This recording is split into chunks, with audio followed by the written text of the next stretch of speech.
Hi everyone, this is a lecture on selling vertical extensions as part of the Sophia Worlds training program. Structure will be simple. Number one, what is a vertical extension? Number two, when is it strategic to use one? And number three, how do you sell one? A vertical extension is an extension that shares features of an argument, most commonly it's the impact, with the opening team's case. Now, I don't think any judge would ever make a fuss of, well, your extension was vertical rather than horizontal. I think the more productive way to think about things is kind of on a spectrum. You have one side of the spectrum that is an entirely repeated argument. There is absolutely no difference. And then another side of the spectrum that is a fundamentally different argument, but maybe risks being irrelevant, is quite outside any previous talking point that the opening teams of the debate have already discussed. I think vertical extensions are somewhere more on the side of being completely the same than the side of being completely different but irrelevant. Obviously, most good arguments are in the middle of the spectrum. A vertical extension is slightly more to the other side of having some things that are shared, but keeping within the same discussion that an opening team uses. Given that, then, you want to ensure, number one, that it is not entirely repeated and that you have some useful, some meaningful additions to what might be a fairly similar argument, because no lecture will ever allow you to sell the same argument without having these kinds of additions. When is it then useful and strategic to have a vertical extension? I can think of three most common cases. Number one, when motions are thin or have a few issues. So just by nature of the motion, there are some motions that don't have a lot of actors involved, don't have a lot of goals or interests, don't have a lot of stakeholders. And that doesn't make them bad motions. A lot of edge cores will set these motions, not because there are 300 million impacts, but because there are maybe 3 or 4 main discussions that are quite rich and quite deep with maybe characterization, some premises or ideas that you can bring up in order to discuss, for example, the incentives of a certain actor or the world building with respect to a particular issue in the motion. Given these cases, then, it's sometimes almost impossible to have a completely horizontal extension that is so different from what everyone else is arguing. In fact, you are at greater risk of being completely irrelevant to the debate. In these cases, quite clearly, a vertical extension is not only helpful, but probably needed. Second, sometimes you have an opening team that claims an incredibly large and most debate-winning impact, where they save the most lives, where they maybe get social change for a particular movement, and therefore, being able to just leave that and say that we will have nothing to do with it might not be very strategic. In fact, it is in these cases where there are very large impacts where you can press on your opening team a bit and say, if you have a very large impact, that needs to have a proportional, very well mechanized description of how that impact manifests. And so, when you go horizontal in these cases, sometimes you are basically conceding a second because you're allowing your opening team to take entire credit for what could be a very important issue in the debate. Sometimes it's helpful to have vertical extension because you want to contest the territory they have. You want to say, this is an important thing in this debate, we will have our own meaningful addition to it, rather than let our opening team claim the entirety of it. Last things for classic motions. And usually the classics are set for the first or last round of a major. The first round, because you have teams randomly assigned against each other, you want to have some kind of skill, meritorious based assessment of how good these teams are to be able to give them their first bracket after, a 0 point round where people are randomly sorted. Also, the last round where you're going to determine the break, and so you want the tried and tested motion, a motion where gov, op, opening, closing are all very balanced, and therefore, edge cores tend to use, if not a well-known motion, a small spin on a well-known motion. Why is it then useful to have a vertical extension here? Obviously, a horizontal extension, I think, is just fine. But there are cases where vertical extensions are strategic. Number one, because in classic motions, people tend to turf burn. These are motions people have seen a million times before, and therefore they probably memorize a large number of the things that you could argue. So just by nature of the arguments, you have to argue something similar because these are very well practiced motions. Ones where people aren't scrambling in prep to think of things, but instead spending most of their time generating new material. But I think another thing, which is more of an opportunity, a lot of these motions are also the ones where I've seen debaters become the most complacent. Because there are expectations from both debaters and judges of what should come out in these motions. This is where teams can get a little bit sloppy, where they start to fit in 4 arguments in a speech, but maybe argue each individual argument to a degree that is not spectacular, and when the fundamentals can kind of get awry. As a consequence of that, you want to punish these things.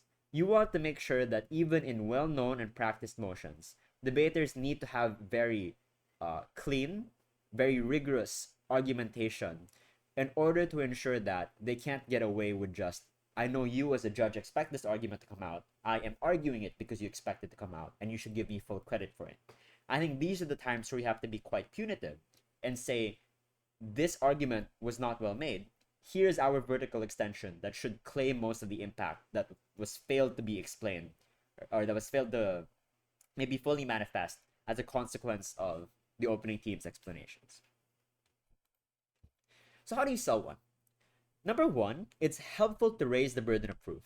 And I want to be clear, you shouldn't be rebutting your opening and saying, we completely disagree with what you say. You want to make sure the judge understands you are similar in stance. I think this is also what we should be arguing.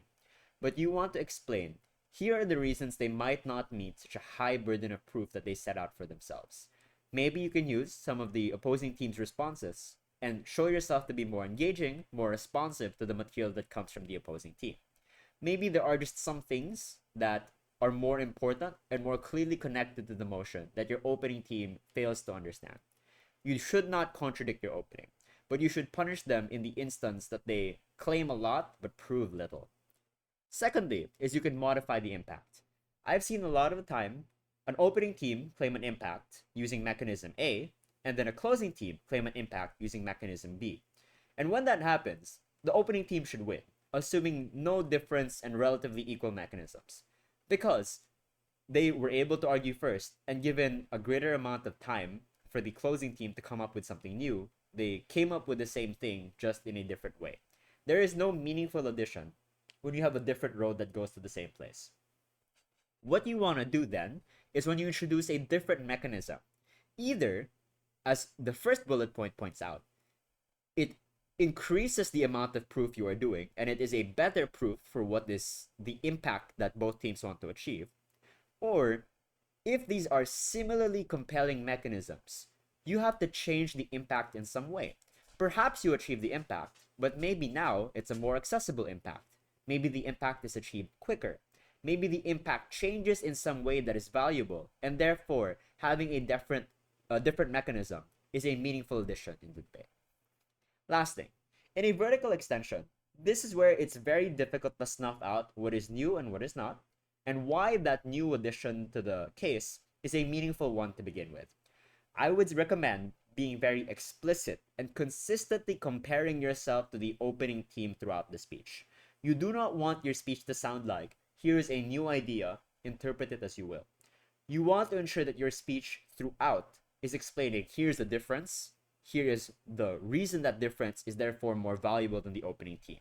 And by doing that, you avoid what is sometimes the subjectivity of judge values, of circuit differences, especially at Worlds, where you're not really sure how different circuits might react to different pieces of debating, and so on. You want to be very explicit and leave no room for interpretation of your speech.